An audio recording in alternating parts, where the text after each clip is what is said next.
शिवलिंग पर मांस चढ़ाकर किसने थूका और फिर क्या हुआ? पौराणिक कथाओं के अनुसार एक बार एक शिकारी जंगल में शिकार करने गया कि तभी उसे वहां पर एक मंदिर दिखाई दिया। जैसे ही उसने मंदिर में प्रवेश किया, उसकी नजर मंदिर में मौजूद शिवलिंग पर पड़ी।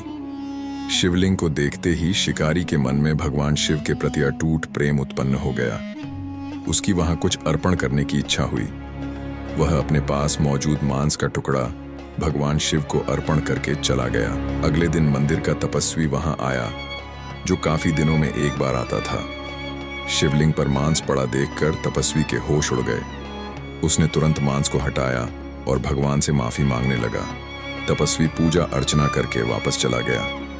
शिकारी हर रोज मंदिर आता और शिवलिंग पर मांस अर्पण करता और भगवान से घंटों अपने मन की बात कहता। एक दिन शिकारी ने देखा कि शिवलिंग पर धूल जमी हुई है। वह जंगल में मौजूद झरने के पास गया और भोलेपन में अपने मुंह में पानी भरा और उसी पानी से शिवलिंग की सफाई करने लगा। तपस्वी जब वापस आया तो शिवलिंग पर मांस और थूक देखकर उसे घृणा होने लगी।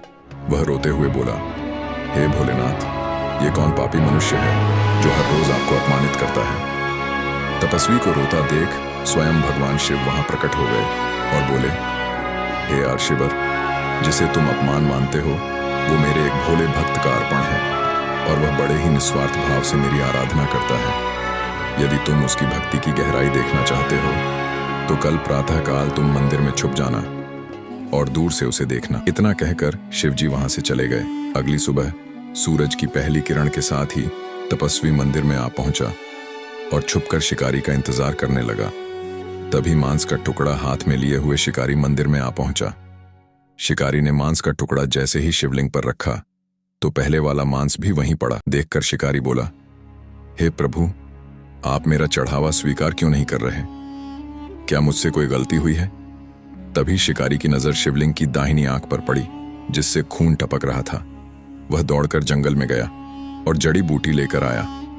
उसने जैसे ही जड़ी बूटी शिवलिंग की आंख पर लगाई कि खून और तेजी से टपकने लगा। शिकारी ने चाकू से अपनी एक आंख निकालकर शिवलिंग पर लगा दी, जिससे खून टपकना बंद हो गया।